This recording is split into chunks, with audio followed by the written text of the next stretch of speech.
Hey, welcome back to the shop in Toronto. This is James. Just came up with a little concept I saw posting, and the guy didn't have a base and didn't have a 60-degree point in the planing forms. So I thought I'd show you a way to work around it. So typically on our dial indicator we have a base of some kind and a 60-degree point, and that's what we use to make a measurement. When you buy the dial indicator, the tip that comes with it is not the correct angle, so that's not usable. And the base is something you either have to make on a lathe on your own, which is very simple, but if you don't have a lathe, it's pretty tough, or you have to buy one commercially. So that's the challenge. What I have here is called the Machinist V-Block. I looked these up at Grizzly Tool in the United States. You can get, for $25, you get 2 blocks and 2 clamps. Now these would be available anywhere in the world. So imagine you're in South Africa or on a desert island or northern Canada or Alaska or someplace where you just don't have stores around the corner and you don't want to have to mail order everything. So you can use this to set up your dial indicator. Now you still have a problem because your 60-degree point you don't have, because the one that comes with it is no good. So I have this little kit that I bought a long time ago, a 22-piece indicator point set, which in the end is pretty much useless. I've never used it, but it only cost, I think, $3 or $4. So what I did was I took out one of these here, which are basically just cone cylinders with a flat bottom.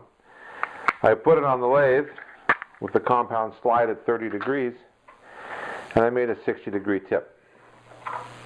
And because this metal is crappy, because it's a cheap import set from China,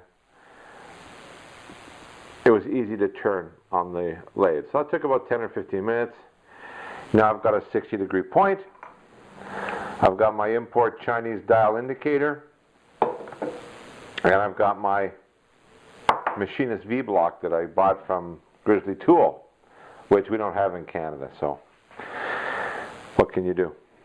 So we're going to set this in here, and we're going to slide up the provided clamp. We're going to snug it up in place about halfway, and we're not going to tighten it all the way down yet. Now, because this is brand new, this is a super sharp point. It's almost dangerous. So I know that if I zero it with this point, I'm going to basically be at 0, or going to be within 1 thou. So I'm going to set this down on my planing form, or any flat surface. It doesn't have to be a planing form. And because this isn't tight yet, I'm going to just loosen it a tiny bit, and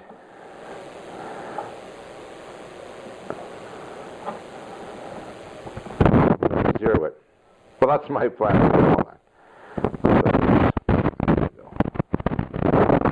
Let me just tighten that up again. I've lost control of the ship here. All right. That's a bit tight. A bit loose. That should work. Okay, let's go back.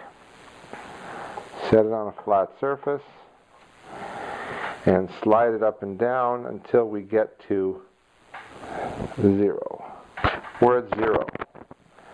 I'm going to tighten it.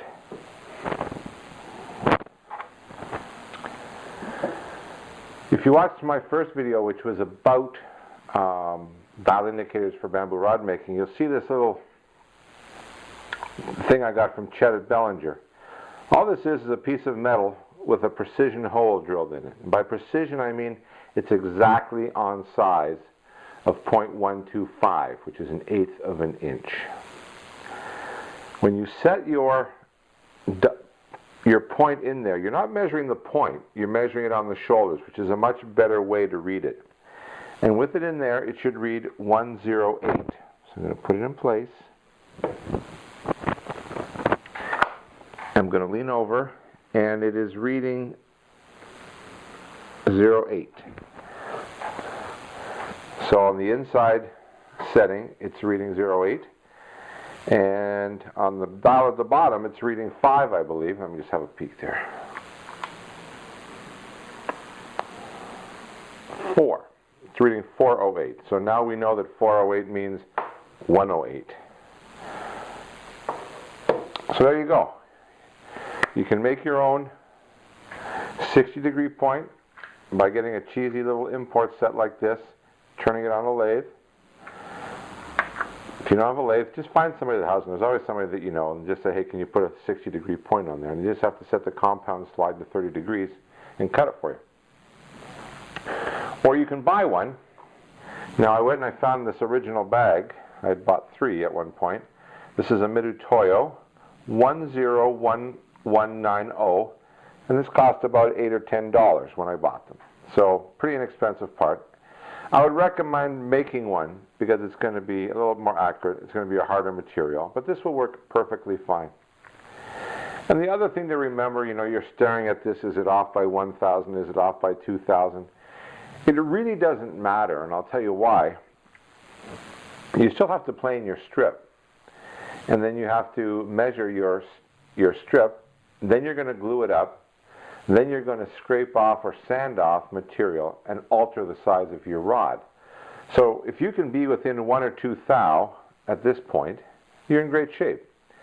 What you need to do to be an accurate rod maker is to measure everything before glue it up, remove the glue, measure it again, and find out what your variance is. Are you right on the numbers? Are you under? Are you over?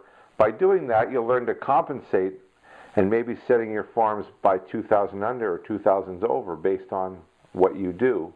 But in the end, this gets you very, very close, and it's your ability to scrape and plane and get your strips accurately dimensioned that create the accuracy in the final rod, or the joint, which is the 6 splines that are all glued together. So if you can, measure every single spline at every 5-inch and measure it. You'll find that some are off for some reason. Maybe the node wasn't sitting right. So try to get them planed as close as you can. Then glue them up. As soon as you remove the glue, measure them again. And if you're still going to continue to sand, measure them again. And learn what this setting was, what the finished joint is.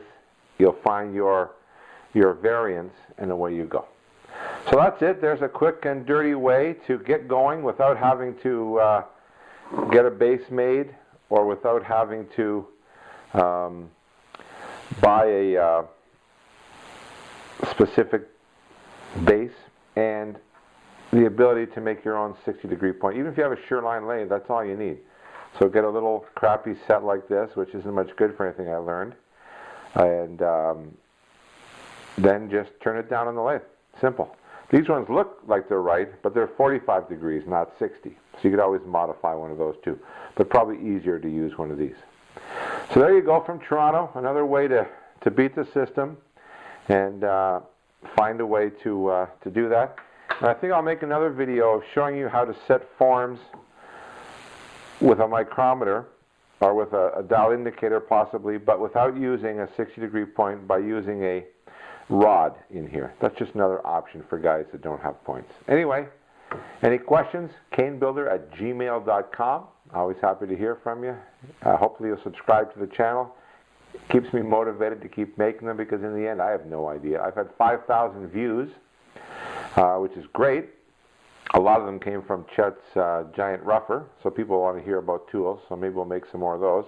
These are my Bellinger forms, which I really like. Maybe one day we'll talk about those too. If there's anything that you want to see on the channel, shoot me an email, and maybe I can incorporate it in. Anyway, hope you're in the shop building. This is James from Toronto saying goodbye.